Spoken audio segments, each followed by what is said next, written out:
terceiro painel se chama Baixo Carbono, o protagonismo da agricultura. O Brasil tem muitos exemplos de lavouras que emitem menos ou são neutras em gases de efeito estufa. Para apresentar algumas ideias, eu chamo então ao palco os nossos painelistas. Júlio Busato, presidente da Abrapa, a Associação Brasileira dos Produtores de Algodão, que já está, inclusive, comercializando títulos verdes. Queremos saber mais.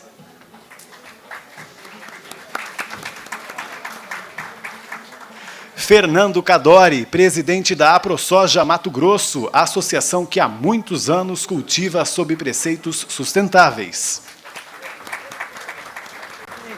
Álvaro Dili, diretor de Recursos Humanos e Sustentabilidade da SLC Agrícola, uma das primeiras fazendas ESG do Brasil.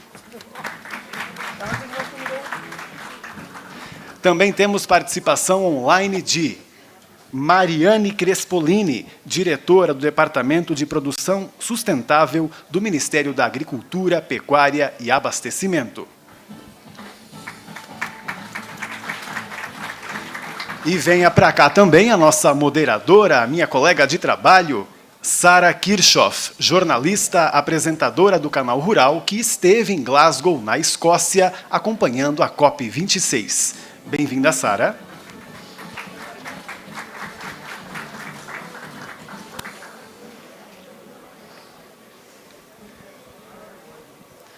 Por favor, então, vamos ao nosso terceiro painel. Sara? Vamos lá, então, gente. Bom dia para todo mundo. Um prazer estar aqui hoje. Obrigada, Júlia, nosso presidente no Canal Rural. A Jaque também no Planeta Campo. O Pablo, Planeta Campo, organizando essa manhã de hoje. O nosso diretor de conteúdo, Giovanni Ferreira. E cumprimento, claro, especialmente aqui os nossos convidados dessa manhã. Júlio Busato, presidente da Abrapa. Um prazer estar aqui com você. Cumprimento também Álvaro Dili, diretor de RH e Sustentabilidade da SLC Agrícola.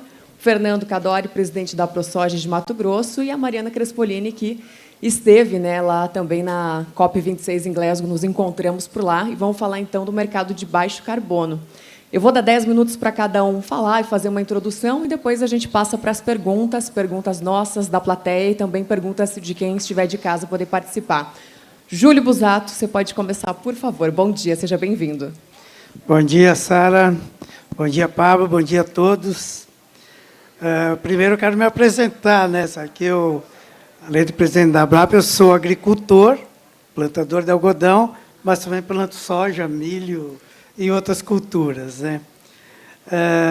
Agradecer ao meu xará, Júlio, pela organização desse evento. Eu acho que ficou bem claro aqui que todos estamos caminhando no mesmo sentido e nós precisamos cada vez unir mais as nossas associações, nossos sindicatos, porque realmente nós estamos em um jogo e o jogo não é fácil e nem simples, né? Quero parabenizar a nossa ministra Tereza Cristina e ao ministro Joaquim Leite, não só pela forma como eles conduziram o Brasil na COP26, mas como eles estão conduzindo essa questão de sustentabilidade, essa questão ambiental hoje no Brasil, e que é não um sistema punitivo, mas um sistema de criar oportunidade, criar condições econômicas para que aquelas pessoas que precisam tirar seu sustento da terra consigam fazer isso sem desmatamento ilegal, sem queimadas, sem esse tipo de coisa de que nós somos acusados o tempo todo, né? E quando a gente olha os números, e eu acho que aqui fazer um agradecimento também à Embrapa Territorial, em nome do Dr. Evaristo de Miranda, por ter nos dado as ferramentas que nós precisávamos para pôr na mesa.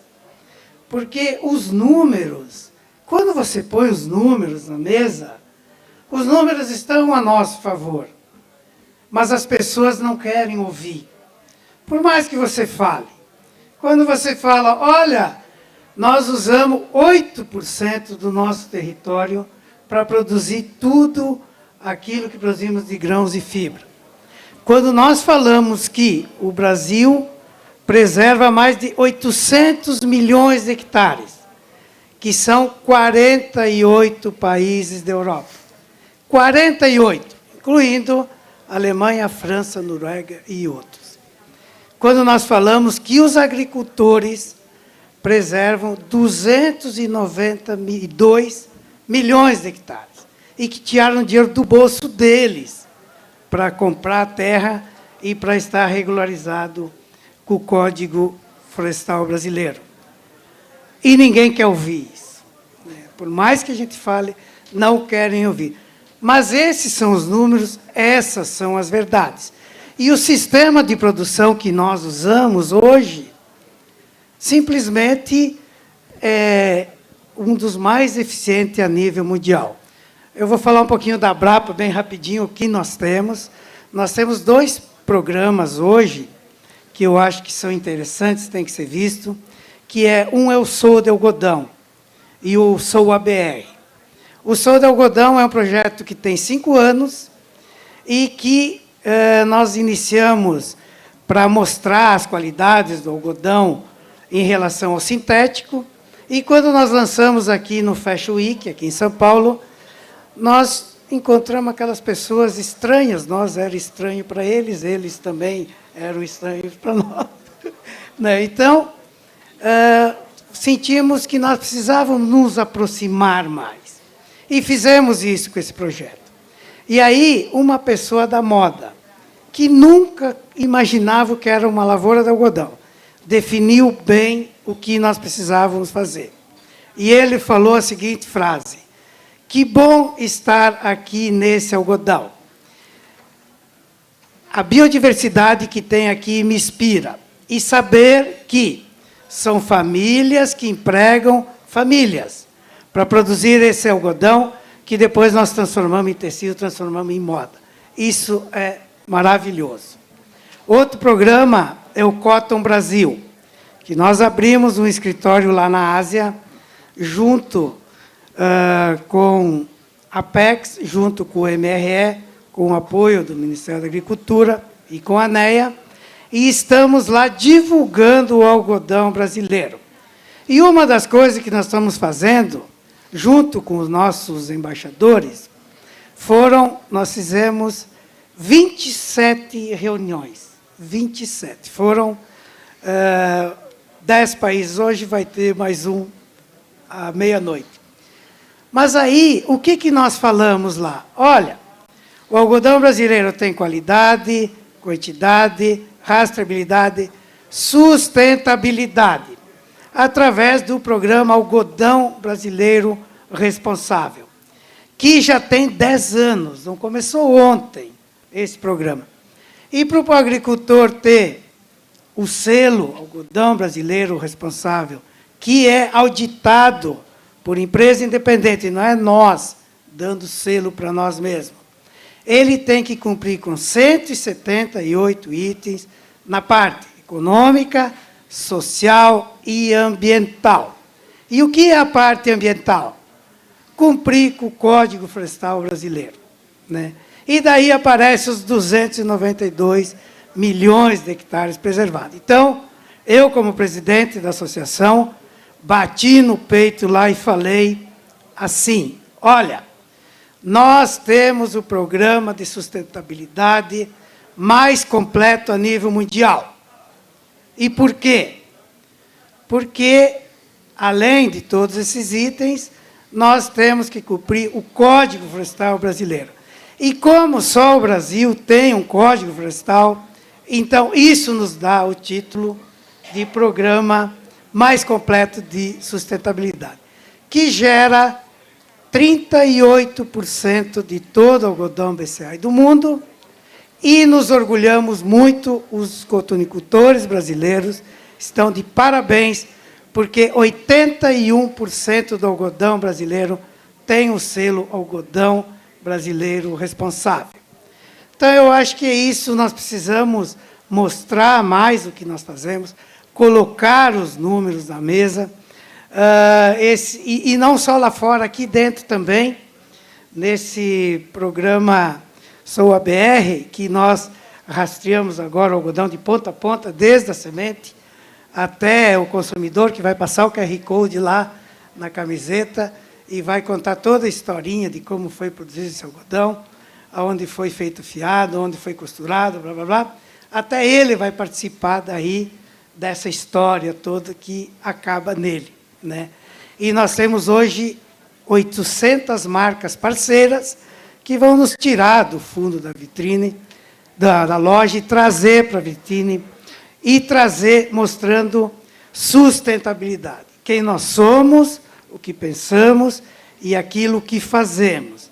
E não o que muitas pessoas, por interesse econômico ou por querer se autopromover, ficam dizendo quem nós somos e o que fazemos, e que só mostra as coisas erradas no Brasil, né? Nós somos radicalmente contra desmatamento ilegal, né? Não pode tirar a palavra ilegal, porque se nós tirar a palavra ilegal, nós vamos talvez tirar a oportunidade, né, de pessoas que, quem vive lá no Cerrado, no Mato Piba, sabe, pessoas que moram numa casinha de barro coberta de palha. E é a escolha deles? Não.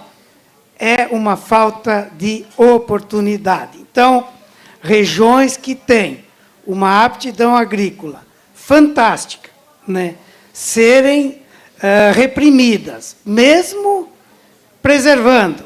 A mesma Embrapa Territorial fez um trabalho lá no oeste da Bahia e mostrou que os agricultores preservaram 35% de suas propriedades. Gastaram 11 bilhões de reais do bolso deles para fazer isso, num pequeno espaço do Brasil. E olha o que todos os outros agricultores fizeram, né? Agora, ninguém fala isso. Ainda bem, Júlio, que aqui vocês noticiam isso, o Pablo noticia isso, mas a grande maioria não. Então, nós temos que nos unir cada vez mais. Nós já sabemos o caminho e juntos jogar melhor esse jogo, né? Porque o jogo não é fácil e os interesses são enormes. Acabou meu tempo, é isso. Foi cirúrgico, hein? Presidente Júlio, muito obrigada. Daqui a pouquinho a gente conversa mais. Eu passo a palavra agora para o Fernando Cadori, presidente da ProSoja de Mato Grosso, para fazer uma explanação também. Depois a gente continua conversando. Bom dia a todos. Obrigado ao Canal Rural, ao Júlio, a toda a equipe pela promoção do evento. Muito importante para nós poder mostrar um pouco do que a gente faz. Aos meus colegas painelistas aqui, a ministra da Agricultura, Tereza, o ministro Joaquim, toda a equipe governamental que participou. Então, como o Júlio disse aqui, é uma oportunidade que a gente tem de mostrar o que a gente já faz, né, e nos comunicar de uma maneira melhor. Eu tinha uma apresentação, não sei se vai dar para ela. Eu vou... Onde aqui? Ah, tá. Então, pessoal, vou falar pelo formato aqui, vou falar um pouquinho sobre a nossa contribuição com relação ao tema, né? Ao carbono zero, ao carbono neutro, né? Enfim, não está passando.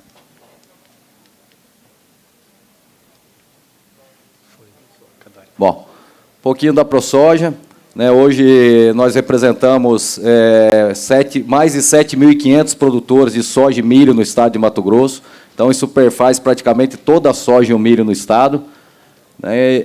Enfim, são mais de 10 milhões de hectares aí. Será que tem como passar aqui? Alguém poderia passar os slides, porque ele não está conseguindo. Bom, aí a maneira que a gente está distribuído, então, como o estado de Mato Grosso é um estado de dimensão continental, nós estamos de leste a oeste, norte a sul. Pode ir passando os slides. Nós colocamos aí um pouquinho do uso da terra, né? O Júlio já falou aqui, eu acho que isso é importante colocar, né? A gente nunca cansa de ver. 12% do território nosso é usado para agricultura, 25% pecuária, né? 0,8% são as cidades, 15% as reservas indígenas, 4% os parques e 41% são reservas dentro das nossas propriedades. Esse número é importantíssimo quando a gente fala de carbono, de neutralidade, né? Pode passar.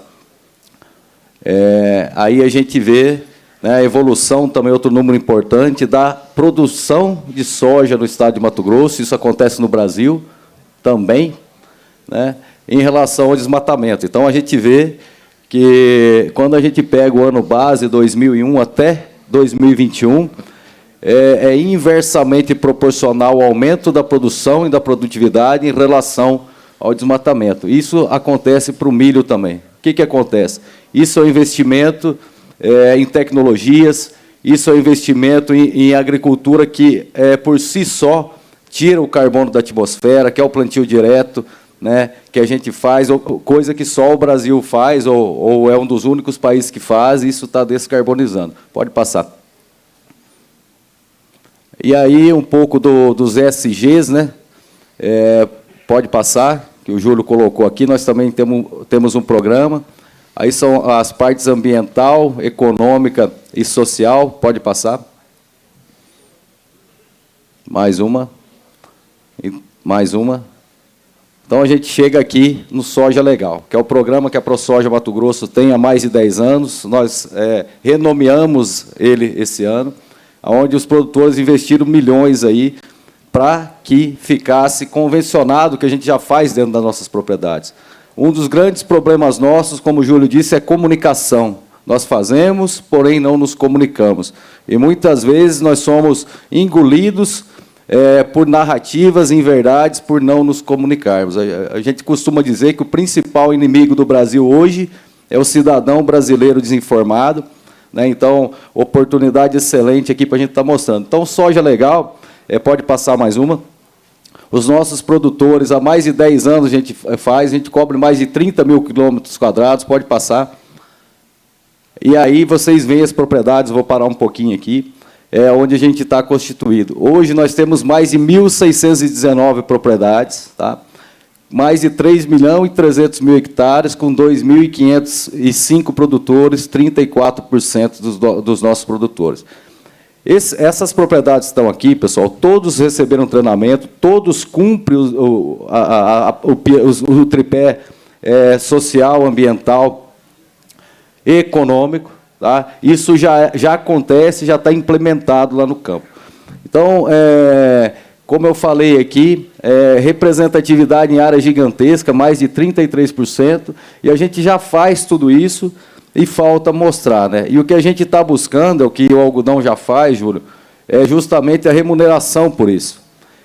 Então, recentemente, a gente tem contratado, junto com a Exalc e USP aqui, um estudo que está quantificando o nosso sequestro de carbono no sistema de plantio direto e também nas reservas. E é muito importante para nós que as reservas sejam contabilizadas. Nós vimos ali anteriormente o número. E de posse das informações nossas, todos esses produtores aí, hoje já estão aptos, já cumprem os quesitos para comercialização. Então, a gente está estruturando essa plataforma das duas, uma. Ou existe dinheiro no mundo para pagar praticamente toda o sequestro que a gente faz na agricultura mato-grossense e brasileira, seja pelo plantio direto, ou seja pelas reservas que constituímos de maneira com recurso próprio, ou a gente acaba com a narrativa que existe mundo afora. Pode passar. O Guardião das Águas, um outro projeto importantíssimo, pode passar. Os produtores, nós, como entidade, compramos, né, a plataforma GeoCloud, onde mapeamos, né, as nascentes pode passar mais uma, em 39 municípios, mais de 60 mil nascentes mapeadas, e constatamos que 95% das nascentes dentro das propriedades estão intactas dentro do território mato-grossense. Então, é um número impressionante, né, mostra a nossa sustentabilidade. Isso são dados, já fornecemos para o Estado, para o governo. Então, ele vem ao encontro também ao que a gente vem falar aqui, que é o carbono zero, neutro, que para nós já fazemos, a gente está provando matematicamente. Pode passar. Aí algumas imagens, vocês podem ver ali o número que eu citei, 95%, pode passar novamente. Então, Eu passei rapidamente isso, mas para finalizar, a mensagem que a gente deixa, a gente tem a oportunidade de andar mundo afora, defendendo ou mostrando e trabalhando contra narrativas de inverdades, e é muito difícil quando a gente tem que mostrar a verdade para desfazer mentiras que vêm há muitos e muitos anos. Então, o nosso papel é esse, e a gente tem feito isso e tem feito mundo afora. Porém, é muito importante que o governo participe também, como tem participado, né, seja ele estadual ou federal.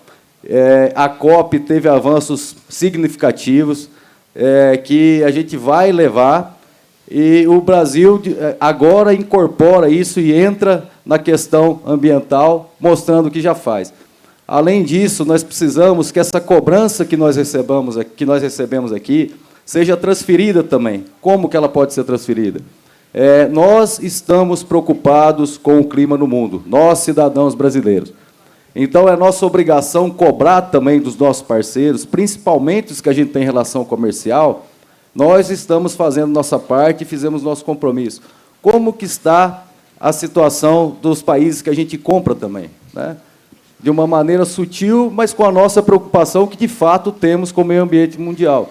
Como que os produtos que entram no Brasil, que vêm da Alemanha, por exemplo, estão cumprindo também a descarbonização global, como que eles estão enfrentando isso? Isso tem que ser passado para a população. Nós sabemos isso, a gente faz o famoso pregar para convertir. E a sociedade paulistana, por exemplo, Júlio? Será que eles cobram a sociedade francesa quando compram um carro de uma marca que vem de lá? Será que o queijo que vem de lá é cobrado também? Então, essa cobrança ela tem que ser feita também pelo governo. Não de uma maneira bruta, não de uma maneira agressiva, mas da mesma maneira que nos cobram. Ora, nós estamos preocupados com o meio ambiente do mundo e fazemos isso. E na nossa balança comercial, existem países, por exemplo, que o Brasil tem déficit de bilhões na balança comercial, que nos impõe restrições enormes, e nenhuma vez e por nenhum momento nós sequer citamos o compromisso deles e as obrigações ambientais. Então, nós acreditamos que a narrativa tem que mudar, e, para isso, a gente tem que passar a mostrar o que a gente já faz e, principalmente, começar a cobrar da mesma moeda o que nos cobram, de maneira ordenada, de maneira legal e de maneira governamental. Aí, sim, nós vamos começar a mudar os conceitos do mundo em relação a nós. Então, eu acho que meu tempo acabou. A gente fica à disposição, é muito pouco tempo para a gente poder falar do que a gente já tem, mas, sem dúvida, nós somos parceiros e a agricultura já faz isso, né, Júlio? O que nos cobram, falta mostrarmos e cobrarmos também de quem nos cobra. Era isso. Fernando Cadori, presidente da ProSoja de Mato Grosso, obrigada aí pela explanação. Agora a gente segue e eu dou a palavra para o Álvaro Dille, diretor de Recursos Humanos e Sustentabilidade da SLC Agrícola, que quer fazer uma explanação em pé. Fica à vontade, por favor. Muito obrigado. Bom dia a todos. Bom dia a todos presentes aqui. Bom dia ao pessoal que está no canal Rural, no YouTube, nos assistindo. Uma alegria muito grande. Obrigado ao Júlio pelo convite de estar participando e pela parceria também com a SLC Agrícola. Eu vou pedir licença, eu vou falar de pé, que eu me sinto um pouco mais à vontade.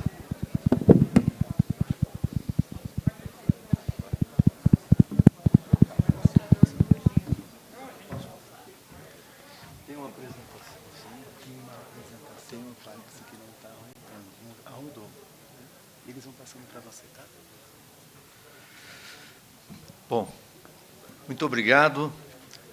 Vamos ver se eu consigo passar aqui a mensagem. Não está passando, eu vou pedir, então, para o pessoal passar. Bom, a nossa proposta aqui é trazer um case, né? A gente ouviu falar, eu fiquei feliz hoje com os nossos colegas aqui anteriores a esse painel, e agora muito feliz com os nossos colegas painelistas aqui, o Júlio, o Fernando e a Mariane, que está online, e a gente poder dividir algumas coisas. Uma questão importante a gente já sabe o que fazer, a questão é como fazer. Então, a SLC Agrícola, ela tem um sonho E esse sonho a gente chamou de grande, a gente colocou quase em pedra ele em 2013, quando escrevemos que é impactar positivamente as gerações futuras, sendo líder em eficiência no negócio agrícola e respeito ao planeta. Então, aqui nós temos os 3 pilares da sustentabilidade. Quando nós desenhamos isso no planejamento estratégico da companhia, todos os anos a gente volta a esse tema e a gente não consegue mudar porque entendemos que temos muitas coisas a fazer ainda.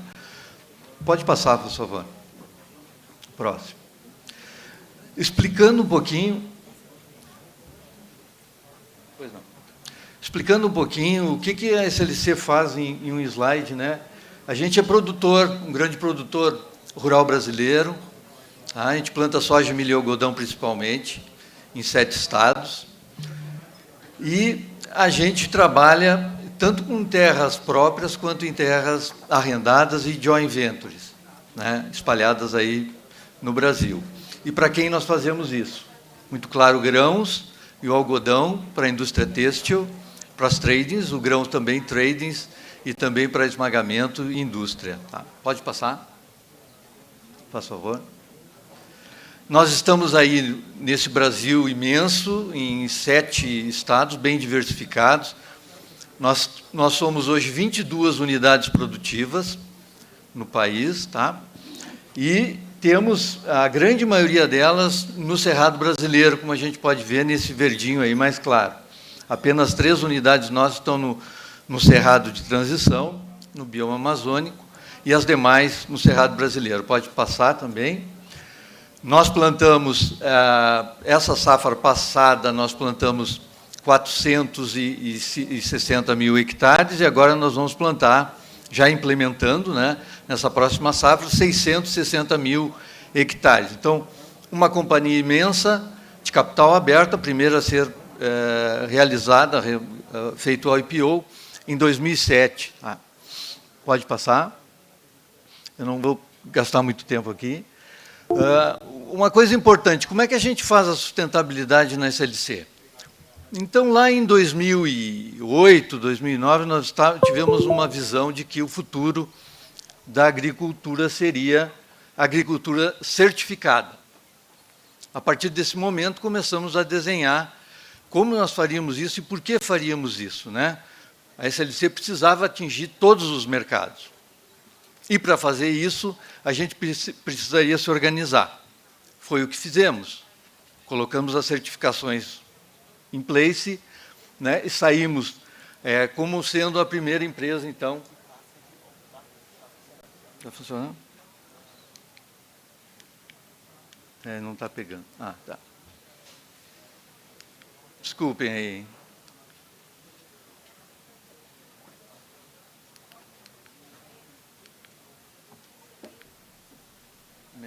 É melhor passando lá, porque eu não...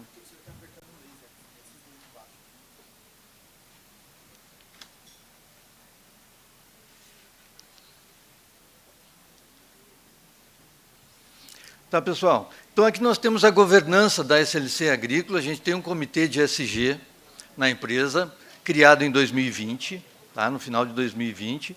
A gente tem a nossa gestão na diretoria da companhia e temos a nossa área que faz a gestão ambiental, faz a gestão de saúde e segurança, faz a gestão da qualidade e faz o social, que é muito importante. Aqui tem os pilares do ESG bem claros.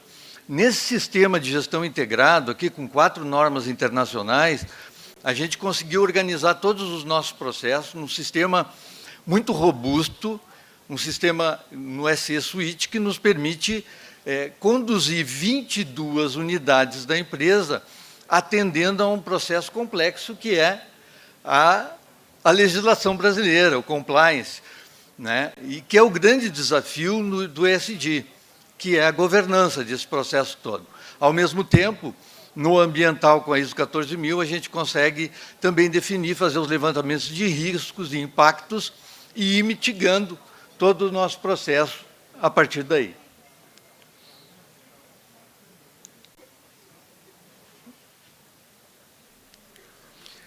Aqui, pessoal, o que nos trouxe essa estrutura toda? ela nos traz a certificação de produtos. Então, nós temos a certificação da soja, né, com a RTRS, são quase 500 mil toneladas de soja certificada, reconhecida por terceira parte, como também do algodão, aqui do colega Júlio, né, que nós temos 100% das nossas unidades certificadas com algodão ABR Better Cotton. Isso traz um grande diferencial para a nossa produção hoje em dia, né? E ao lado aqui a gente colocou aqui essa imagem bacana aqui da nossa soja. Passou. Nós trabalhamos aqui em 3 eixos, tá? Mudanças climáticas e o solo, né? E trabalhamos também no eixo água e biodiversidade e também com stakeholders, tá? Formando aí a nossa base para a sustentabilidade. E aí avançamos também para os nossos ODS, né? 5 que a gente priorizou, aliado à agenda da ONU para 2030.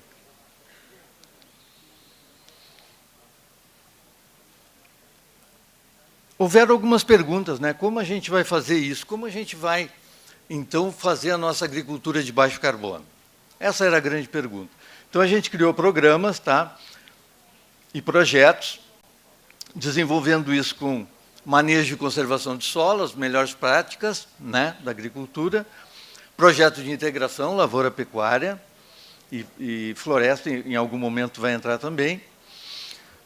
O projeto de agricultura digital, que eu gostaria de mostrar mais adiante, e o projeto de reflorestamento e vegetação nativa, e o projeto de desmatamento zero dentro da empresa, que é uma decisão estratégica da companhia. Nossa ambição é reduzir em 25% as nossas emissões. A gente mede as nossas emissões desde 2016, através do GHG Protocol, e esse processo ele vem nos ajudando, porque aquilo que a gente não mede, a gente não consegue gerenciar. Então, estamos fazendo isso, a gente já sabe onde é que estão as nossas maiores emissões, já definimos isso dentro da companhia.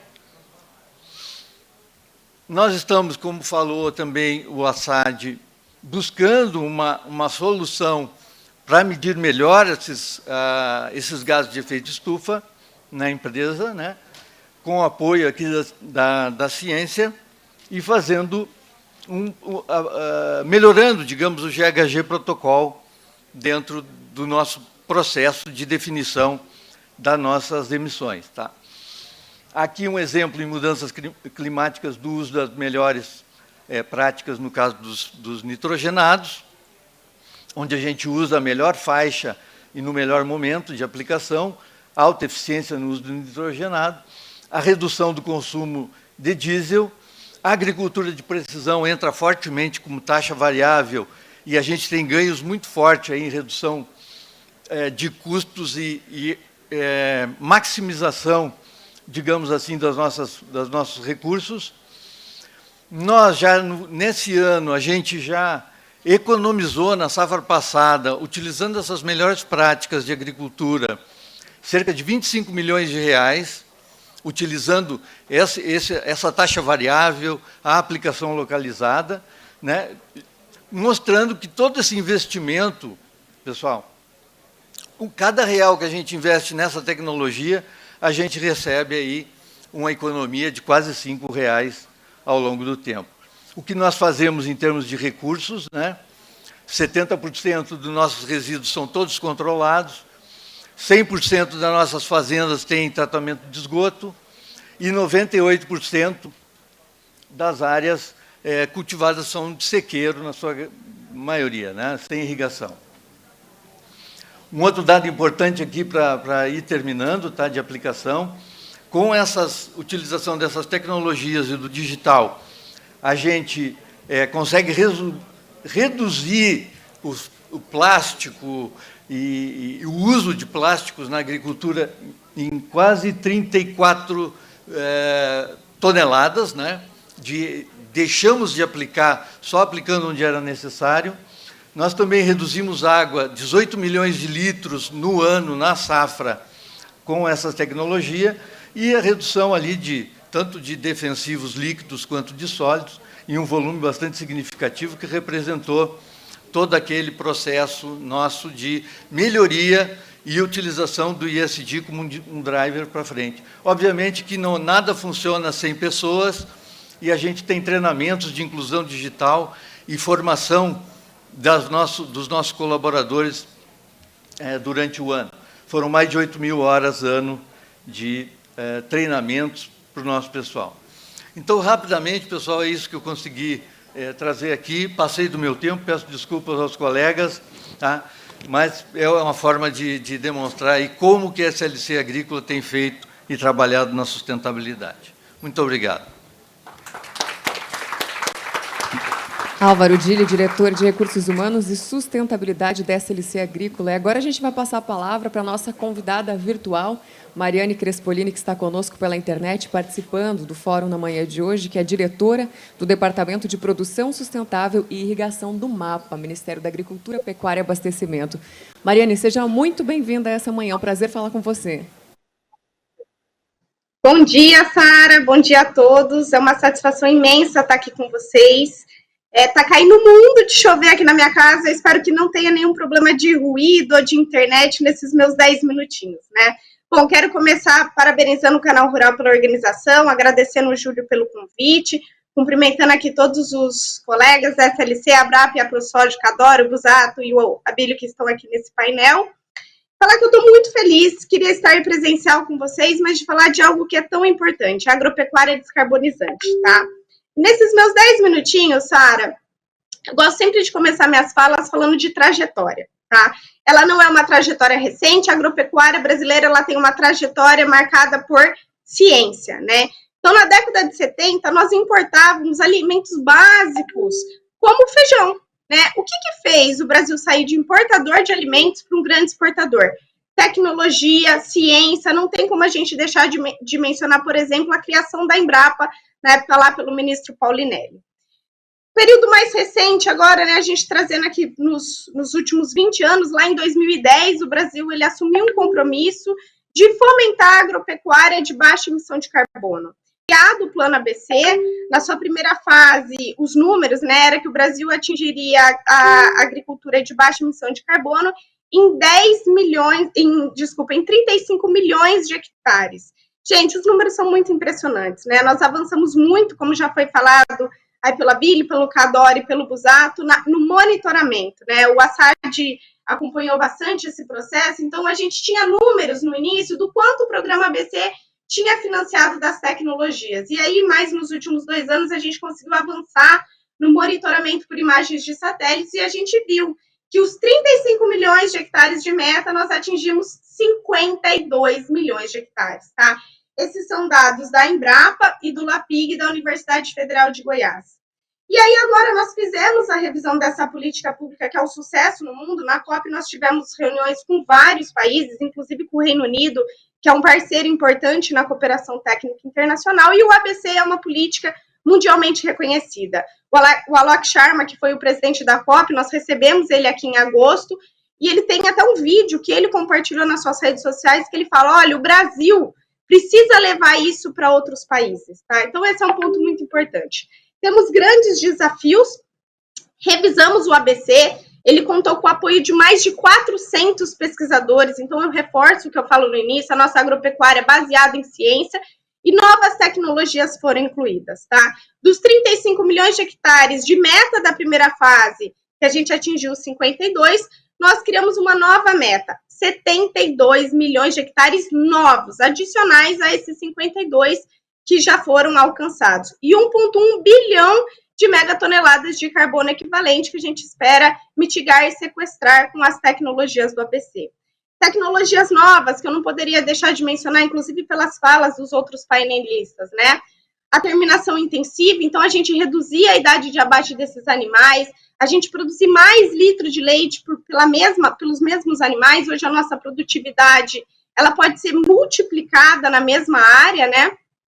E, além disso, eu não posso deixar de ressaltar também os sistemas irrigados, né? Então, hoje o Brasil irriga 8 milhões de hectares, a Exalc e Cadore, como ela está fazendo estudo para vocês, eles fizeram um estudo para a gente que a gente tem o potencial de irrigar 52 milhões de hectares, dos quais 15 milhões, gente, são de áreas que têm pastagens degradadas. Então, sem dúvida, a nossa transformação, o crescimento da nossa produção de alimentos, fibras e bioenergia, que é muito importante também algum dos pontos que já foi provocado aqui no painel, acho que o Busato falou alguma dessas questões dos carros e tudo mais. Brasil, essa é a nossa estratégia, a gente aumentar a nossa produção na mesma área. E aí, dentro do ABC+, pegando talvez alguns pontos que os outros painelistas já falaram, é falar da abordagem integrada da paisagem. Então, gente, hoje o imóvel rural no Brasil, ele é uma paisagem. Ele tem a sua área produtiva e, como já foi muito mencionado, ele tem a sua área de preservação da vegetação nativa. A gente tem a reserva legal, tem a APP, e o produtor rural, ele é o responsável por realizar a manutenção, o acompanhamento dessas áreas. Então, por isso que a gente fala que essa base conceitual nova, a abordagem integrada da paisagem, o imóvel rural como paisagem, produzir e conservar é muito estratégico para o país. Tenho sempre falado que essa trajetória dessa agropecuária descarbonizante, ela é cooperação e colaboração, né? Então, um dos instrumentos muito importantes da gente fomentar a agropecuária de baixa emissão de carbono é a linha de crédito, né? Então, hoje, dentro do Plano Safra, o programa ABC tem a segunda linha mais atrativa, né? Ela só perde para o Pronaf da agricultura familiar, mas ela tem a segunda melhor taxa de juros, ela tem boas condições de carência. E no último Plano Safra, a gente já aumentou em 100% o recurso do programa ABC. Estamos muito animados para o Plano Safra, que deve ser entregue ali no meio do próximo ano. Tá? Esse é um dos instrumentos, sem dúvida outros, né? E aí eu deixo aqui o convite, dia 7 de dezembro a gente estará realizando um seminário sobre os investimentos que foram feitos pelo Projeto Rural Sustentável, que é componente do ABC, em pesquisa, tá? Na Embrapa, em universidades federais, em institutos federais de pesquisa, né? Então, essa é a trajetória. E aí, Sara, sem estourar meu tempo, eu queria reforçar que a gente, como governo, a gente está aqui para dar as condições, né? Para facilitar que o produtor adote essas tecnologias para estabelecer as estratégias. Mas seja nos primeiros 10 anos, na trajetória mais longa do Brasil, por exemplo, com o plantio direto, a gente tem que ressaltar o protagonismo do produtor rural, que teve a coragem, né, de sair de um sistema tradicional, um sistema que muitas vezes o pai, o avô estava acostumado, e inovar. Né? Então, acho que é importante a gente encerrar esse painel falando dessa trajetória e desse papel importantíssimo do produtor nessa inovação. Então, sem dúvida, a agropecuária descarbonizante ela é a estratégia principal para o nosso crescimento da produção de alimentos, fibras e bioenergia nas próximas décadas.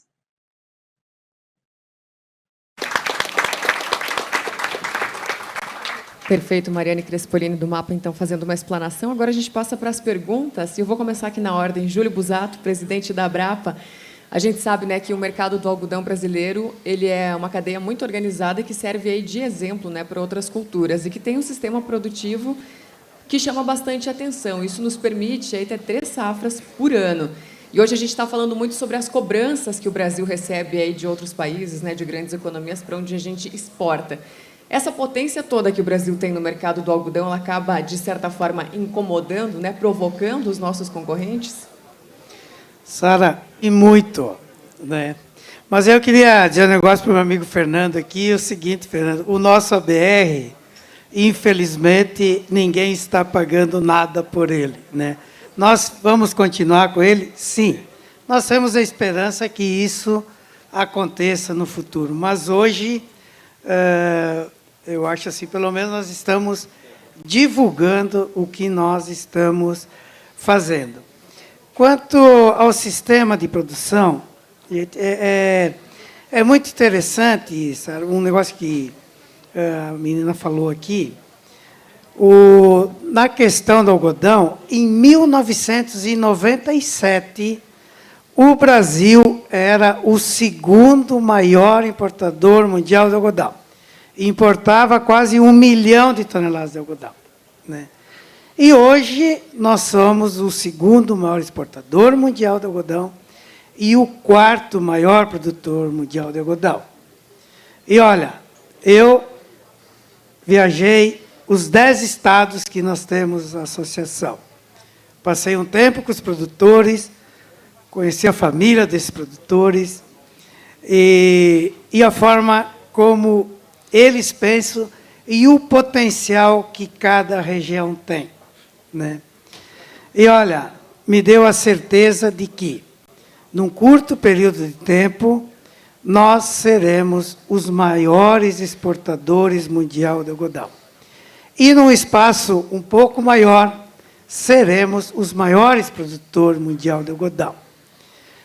Na nossa tecnologia, não é o produtor de algodão, planta algodão, é um sistema, né, como lá na SLC, em muitos lugares, onde 60% do algodão brasileiro hoje, 60% é produzido no sistema de segunda safra. E o que é isso? Planta a soja, vai lá, rapidamente colhe a soja e planta o algodão. Ou então planta milho, e aí planta o capim no meio do milho, e depois vai lá e ainda engorda um boizinho lá no capim. Então, quando a gente vê esse protecionismo que existe, tanto de vários países, principalmente Estados Unidos e Europa, mas também tem na Índia, também tem na China, principalmente na questão do algodão, é porque é uma necessidade deles. Eu, particularmente, na minha opinião, eles têm, sim, que proteger a agricultura deles e os agricultores deles. Talvez o Brasil tenha que valorizar mais seus agricultores, né? Porque, certo, imagina que o produtor foi lá, produziu uma safra de soja, e depois produziu uma safra de algodão. E os que não produzem, só produzem uma safra de algodão, ou só de soja, que é o caso da Bahia, do Piauí, de outras regiões, nós produzimos hoje o dobro de pluma por hectare que o nosso colega agricultor norte-americano.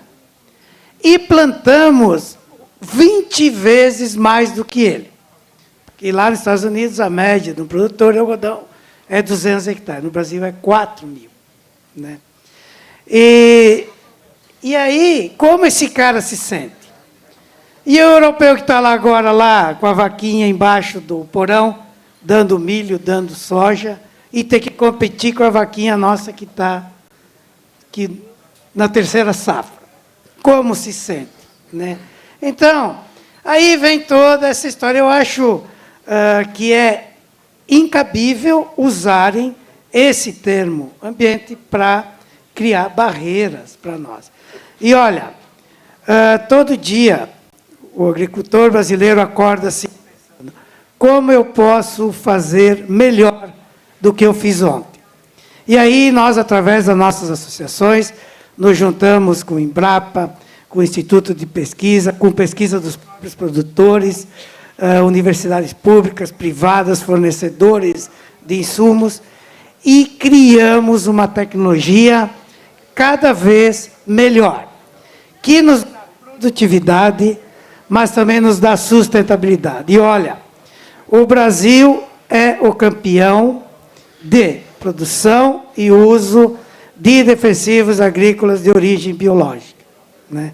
E é o caminho que nós estamos seguindo. Né? E isso é o que vai nos dar sustentabilidade, porque, fim ao cabo, a nossa missão é entregar para os nossos filhos, nossos netos, uma área melhor do que aquela que nos foi entregue. Então, é isso. Maravilha, Júlio. Obrigada pela resposta. E quem quiser ir complementar também, os nossos convidados, vocês fiquem bem à vontade também. Pergunta agora para o Fernando. Fernando, lá no iniciozinho hoje do fórum, foi falado sobre a questão da fome, né? E não tem como falar de agricultura sem pensar nisso. E, nesse ponto, talvez a soja seja, né, uma das culturas que mais sofre ataques quando se fala sobre isso. Como que a gente pode aliar esses três temas? A sustentabilidade, que é o que a gente está falando aqui hoje, o combate à fome e a produção de soja. Bom, primeiramente, passa pela informação também, né? Muitos não sabem o uso que é tido da soja, né?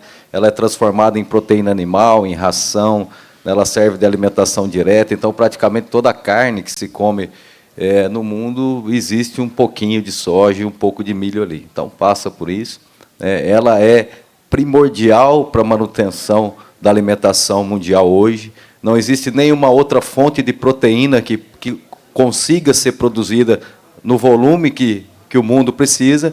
Então, daí a importância que se tem na soja para matar a fome do mundo.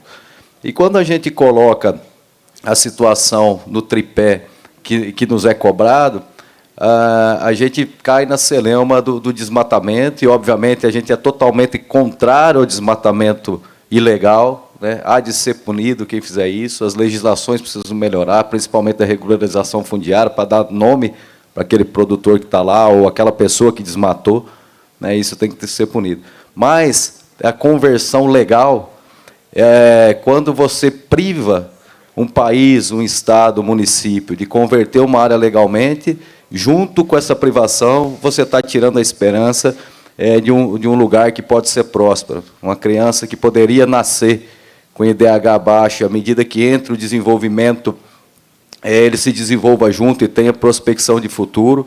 Quando se priva essa abertura, a gente acaba privando, e com isso a fome fica, a fome persiste, e a gente não consegue transformar nos municípios que a gente tem na Bahia, no Mato Grosso, que saíram do zero, do nada, e hoje são o que são.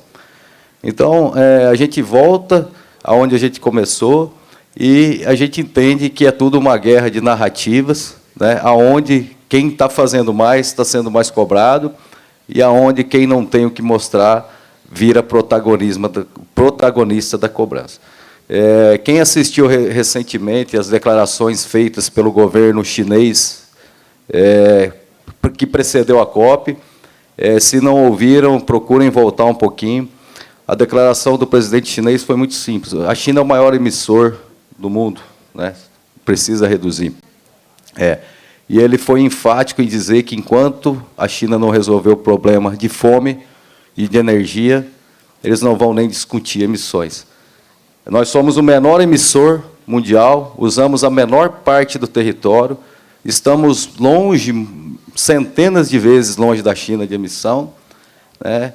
E a gente está na berlinda da discussão, aceitamos tudo isso. Então, eu finalizo recolocando o que até fica um alerta aqui para as nossas autoridades. Vamos fazer a nossa parte, mas vamos começar a cobrar o mundo. Cidadão brasileiro, cidadão do nosso país, seja patriota, e, primeiro, nós ficamos à disposição para mostrar o que a gente faz, mas cobrem também a sustentabilidade. Comece a pensar, será que esse produto que eu estou usando ele é sustentável? De onde ele vem? Né? Ele vem da Europa, ele vem dos Estados Unidos? Será que eles são como nós? A partir do momento que a gente vencer a guerra de comunicação, e a parcela de culpa é nossa, do nosso setor, porque por muito tempo nos preocupamos em produzir e não nos comunicar, né, a gente vai começar inverter o jogo e a começar a fazer com que o mundo enxergue a realidade que nós já temos aqui. Então, você perguntou da fome, mas ela está atrelada à conversão, está atrelada também à possibilidade de você dar esperança a uma região que pode ser próspera. Você não pode matar ela e condenar ela e tirar o direito daquela região, daquele ser humano que ali se encontra, de ter um futuro pela frente. Maravilha, Fernando, e com certeza, né, essa questão de ponto de vista, né, do que se fala a respeito do agro tem muito a ver com o número que a Mariana trouxe lá do início, de que na década de 70 éramos importadores, grandes importadores, agora somos grandes exportadores. A gente acaba sempre voltando nesse ponto porque ele é fundamental nessa discussão também, né? Agora, Álvaro Dille, a gente está aí falando de ESG, descarbonização. O pequeno produtor que está lá no interior, especialmente aquele com menos acesso à informação, à conectividade, ele já consegue entender isso tudo como algo palpável? Faz parte já do universo dele? Pois é, eu acho que não. Eu acho que ainda não. Quando a gente olha o ISD, que está tão falado hoje, isso aí já é um tema bem antigo, né? Já se discute há muito tempo, agora ganhou esse apelo, né, a partir do momento que o setor financeiro começou a olhar para dentro do Brasil e olhar com oportunidade. Tá?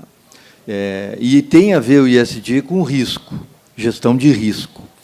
Então, o pequeno produtor ao grande produtor, certamente o pequeno ainda está muito distante de entender que todas as operações, tudo que fazemos na propriedade para produzir gera impactos. Gera impacto ambiental, gera impacto social. E como que a gente vai fazer essa governança? Como é que a gente vai se comunicar melhor com o mundo sobre isso? Eu acho que um dos grandes desafios que tem, não só o agronegócio brasileiro, mas qualquer indústria aqui no Brasil, é como a gente comunica isso lá fora.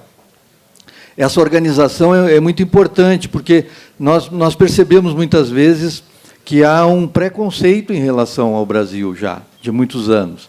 Isso é difícil da gente vencer sem um bom canal de comunicação. Eu acho que estamos evoluindo, a COP mostrou isso, como falou o Eduardo Assad, a gente entrou de joelho e saiu de pé, porque conseguimos mostrar o que nós fazemos. Né? O Brasil é o maior país tropical em produção e com grande capacidade de demonstrar como tornar o nosso solo, a nossa produção, um sumidouro de carbono. Mas quando a gente fala isso, no caso da SLC, que desde 2016 mede a sua pegada de carbono, né, como é que a gente demonstra isso para o pequeno produtor? Nós vamos ter que... É um processo de educação, é um processo que tem que começar via assistência própria para o produtor, começar a interagir sobre isso e praticar tudo aquilo que fixa carbono. O carbono ele é mocinho ou bandido, depende aonde ele está. Se ele estiver preso no solo por mais tempo, melhor, você vai acumulando isso e deixa de emitir, então, e trabalha proativamente contra as mudanças climáticas. Eu acho que não tem outro jeito a não ser ir trabalhando, tocar a mesma tecla o tempo todo e demonstrando aqui via as associações, que é a melhor maneira de chegar no pequeno produtor, no médio produtor, e começar a trazer essas ferramentas para que ele possa gerenciar também os seus impactos ao meio ambiente, os seus riscos e impactos. Perfeito, Álvaro, obrigado. Agora eu faço uma pergunta para a Mariane, que está com a gente pela internet, e, na verdade, eu vou repassar uma provocação do próprio Fernando, na fala dele inicial, que o Brasil ele sofre muito, né, com as barreiras comerciais, especialmente das grandes economias, e eu queria entender como que o Brasil reage frente a outros países que exportam alimento para a gente. Como que é essa relação e se ela pode ser aprimorada mais para que a gente também consiga ter esse respeito, né, já que a gente é tão apedrejado assim como está se falando aqui hoje? Tá, eu vou pegar até alguns pontinhos que já foram mencionados antes, tá? Eu acho que, pegando o que o Cadori falou, né, sobre a questão das emissões globais, gente, vamos lá, vamos olhar para a economia do Brasil, né? Eu estava conversando com a pesquisadora do CPE que calcula o PIB do agro, e a Nicole estava me falando que provavelmente esse ano o agronegócio é responsável por 30% do PIB nacional. Vamos olhar para a nossa economia. Qual é o setor mais vulnerável à mudança do clima? É a agropecuária. Pegando um pouquinho do que o Busato falou, gente, eu falo que o produtor rural ele tem muita fé, porque ele reza para plantar, ele reza enquanto a planta está crescendo, ele reza para parar de chover no momento da colheita. Então, a agropecuária é o setor mais vulnerável à mudança do clima. Tá? E aí, por isso, que o ABC traz muito forte mitigar gases de efeito estufa, e aí eu vou pegar um pouquinho da fala da SLC também, Sara, mitigar e adaptar o setor à mudança do clima, porque é muito importante para a nossa economia, para a questão social. O Cadori falou um pouco, eu tive a oportunidade de morar em Mato Grosso, eu sei como que é o dinamismo social e econômico das cidades que tem um agronegócio pujante, né? Então, esse é um ponto. Então, é muito importante para a agropecuária brasileira que os outros países cumpram também com as suas metas de redução de gases de efeito estufa, porque nós somos o setor mais vulnerável. E as tecnologias do ABC, e aí pegando um pouquinho da fala da SLC, Sara, elas vêm no sentido assim, como que esse pequeno produtor, por que ele vai adotar essas tecnologias, né? Vai chegar para ele essa questão de carbono? Eu acho que o Caio, no painel anterior, ele teve uma fala fantástica, assim, olha, eu que sou grande produtor, eu tenho dificuldade de recebimento por serviços ambientais, eu que tenho advogado, eu que tenho uma estrutura, e para o pequeno. Por isso que essas tecnologias descarbonizantes, elas têm que melhorar a renda. Tá? Então, historicamente, aí, se a gente pegar as tecnologias do ABC, seja a recuperação das pastagens, seja a integração lavoura-pecuária, o Zato falou, né, gente, deu o exemplo do algodão, o milho, a gente falava do milho segunda safra, era o milho safrinha, hoje o Sérgio Dezen está aí presencial, ele pode complementar esse dado, mas o milho, hoje segunda safra, ele é 70% da nossa produção. Então, esse é um ponto, né, o nosso agronegócio, seja o governo, seja a iniciativa privada, as instituições como as associações, a gente tem que fazer essa visão e essa estratégia para o futuro, que nós somos o setor mais vulnerável à mudança do clima, Sara. Eu acho que o Busato já colocou parte da resposta que eu daria, que isso é comércio, né? Então, toda essa pressão que a gente sofre é porque nós somos muito competitivos, né? Eu acho que os dados aí que o Busato já citou de algodão, eles exemplificam isso. E a ministra Tereza Cristina, ela sempre fala também como que aumentou um pouco essas pressões depois do acordo Mercosul-União Europeia. Então, eu acho que é isso, essa pressão ela vai existir. Nós temos, como o Cadório falou, que também nós, não é só o governo, mas é também os nossos consumidores exigir esse compliance ambiental de outros produtos, não só da agropecuária, mas sem dúvida, e aí finalizando minha fala, a gente precisa parar de pregar para convertidos, né? A gente está falando da gente, para a gente mesmo, a gente sabe a nossa sustentabilidade, a gente precisa falar também para aquela pessoa que está na Avenida Paulista. Então, por exemplo, para a pecuária, né? A gente está sentindo agora, recuperou um pouco mais o impacto que foi a questão do mercado chinês, né, ter fechado para carne bovina, mas se a gente fizer uma conta, né, 35% da nossa produção de carne está indo para o consumidor que mora nas grandes cidades com mais de 1 milhão de habitantes. Qual que está sendo a nossa comunicação? Então, eu acho que essa é uma fala pegando um pouquinho dos pontos que já foram colocados no painel, Sara.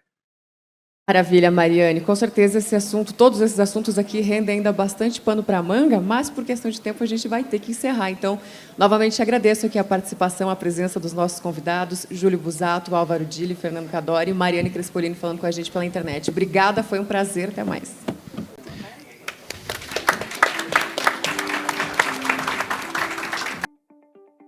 Planeta Campo. Patrocínio JBS. Alimentar a mudança é o nosso compromisso. UPL The Gigaton Challenge. Apoio SLC Agrícola, produzindo com eficiência e sustentabilidade.